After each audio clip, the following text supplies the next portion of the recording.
Hi everyone, and welcome to my channel where I talk about movies. And today I'm going to finish up a two-film Blu-ray from FlickerAlley on their sub-label Flicker Fusion. And these are two Billy Wilder related films from the early 30s in France, so it's a title French Revelations. A couple days ago I talked about Fanfare d'Amour, which was the source material for Billy Wilder's Some Like It Hot. Although Wilder never acknowledged this film, he based his film on a 1951 remake of Fanfare d'Amour, which he called a dreadful film. This film is not dreadful. This is a really good film, very funny and very inventive. And many of the scenes that's in that film make its way into Billy Wilder's comic classic. So the Billy Wilder connection with MAUVAISE GRAINE is translated as bad seed, is that this is Billy Wilder's debut film as a director. He had emigrated to Paris from Berlin along with many of his friends in the Berlin film and in the Berlin film group, who had to escape the Nazis when they came to power. So he was living in a hotel as an illegal immigrant, and along with people like Franz Waxman, who is credited with the one of the credits on here as far as the musical score. And Waxman would go to Hollywood eventually and win an Oscar for Sunset Boulevard. And Peter Lorre also lived there. And they were living a fairly perilous existence because when the French immigration authorities came to check identities at that hotel, they had an escape route that they could get to quickly to go to another hotel nearby that was also friendly to immigrants. So this is part of of a group of films of German directors in Germany who are on their way to Hollywood, and they were able to make some films in France. And Douglas Sirk is part of that group, and there were several others as well. Max Ophuls is another one. So in Germany, Wilder had some screenwriting credits, and this was a project that he had been working on in Germany.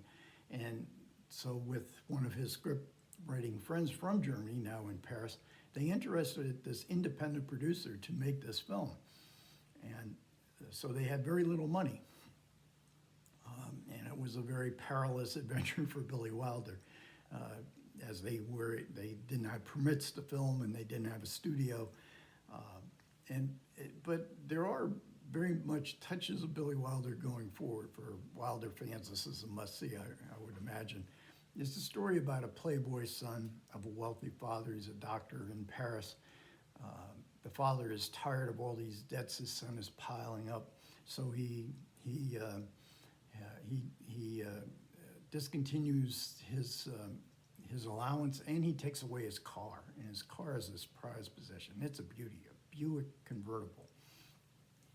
And he doesn't know how he's going to live without his car. This is sort of echoed in Sunset Boulevard when Joe Gillis, the William Holden character, has his car repossessed. What am I going to do? So he walks the streets of Paris in despair because he has an assignation with a woman who's attracted as much to his car as she is to him. And he sees another convertible parked along the side of the street, and it has keys in it. He gets in there and he drives off to meet his lady love. Unfortunately for him, this car is also the object of a car theft ring, and they see him driving away. They chase him down. They capture the car and him, bring him to the garage where they refit the car to sell these stolen cars to sell, and somehow he becomes part of the gang because this is easy money. He doesn't want to work, and this is real. I don't have to sit in an office. This is pretty good. And he befriends a young man in this car theft ring, and he has no place to stay, so he goes and he's left his father, and so he goes to stay with this new friend, and this friend has a sister, and when he meets the sister, it's, you know, love at first sight. Sister is also part of this car thefting, and a major part. She attracts a lot of men in big fancy cars that become the object of their thievery. No studio, no money. We get street scenes galore. You want to see what 1933 Paris looked like. You get plenty of it here. And you also get a lot of classic cars. If you love classic cars, we have this Buick convertible, and it's a stunner. There's a car called the Hispanos, which I'd never heard of, but it was the rage in Paris 1930s. The car to own, and we see a whole bunch of them in one scene. There's a really great-looking Studebaker as well. Now, they rented a garage. That was it. They just rented a garage for the automobile transactions, and they actually built very rudimentary sets for the apartments in there that are in the movie. Much of the film, as far as the automobiles, as they travel through Paris, had to be filmed with the camera mounted on a truck. And Wilder was just terrified of what was going to happen. These were big, heavy cameras. They weren't able to, they didn't have the money to do transparencies, rear projection, which was fairly common in 1933. So that's why everything, there is none of that. What we see has actually been filmed. And some of these car scenes are pretty good, including a scene where a car careens off into a river. There are many Wilder themes here, I think. There is the amoral hero of the Sholomio who struggles to become a mensch, as Dr. Dreyfus says in The Apartment, become a human being. We get a Hollywood meet cute kind of scene where our anti-hero meets the sister that immediately becomes his love. They meet across an apartment, and he's in bed, she's in bed, a door opens, hi, how are you? And we sense this immediate attraction. Another comic conceit that's very funny here is the brother of this girl, she is also part of this car ring. And his name in the film is Jean La Cravate, and his obsession is that he is a kleptomaniac. He steals ties. Every time he sees a tie, he has to steal it. And he has this huge collection. And his prized possession is a tie that he stole from Marcel Pagnol, who was one of the famous French directors of the time. And in some ways, Bad Seed, MAUVAISE GRAINE, is part of this German emigrating group that made films in France. And Max Ophuls came, Douglas Sirk came. Some of these films are on Kino, and they're below the surface. So it's a real treat that we're able to get these. These are revelations. And, below the surface of Renoir, Marcel Pagnol, and all the more famous French directors of the day.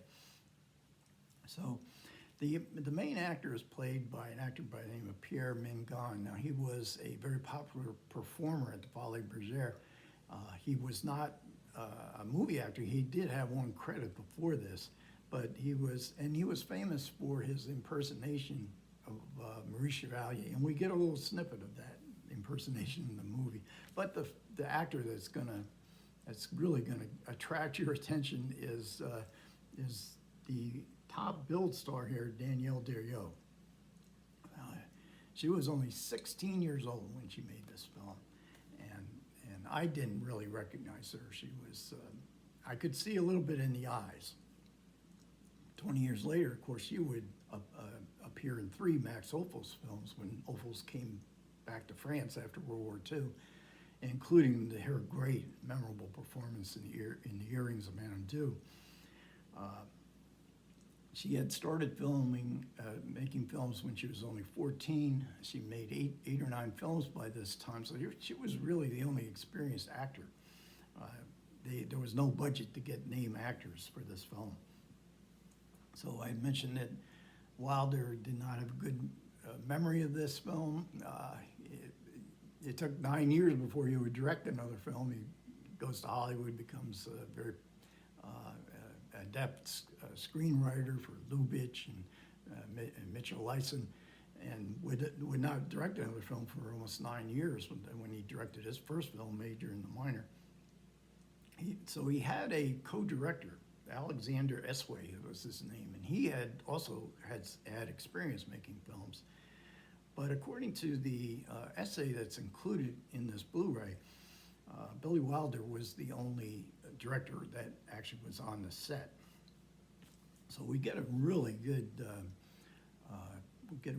commentary by film historian John Christopher Horak, who had been a UCLA professor. He really provides a lot of the information that I'm providing here, but also this fold-out, which I showed in the other my previous video, and this has a essay by Richard Newport, and which he covers both films, and it's just a really excellent film, excellent essay on these two films.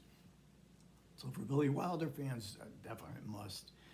For French cinema that's below the surface, low-budget filmmaking in Paris, 1933, especially for those fans of Danielle Darrieux. You want to see what you look like at 16? It's a film to see. Okay, thanks a lot for everybody who managed to listen. I do appreciate it. Comments are welcome. Take care.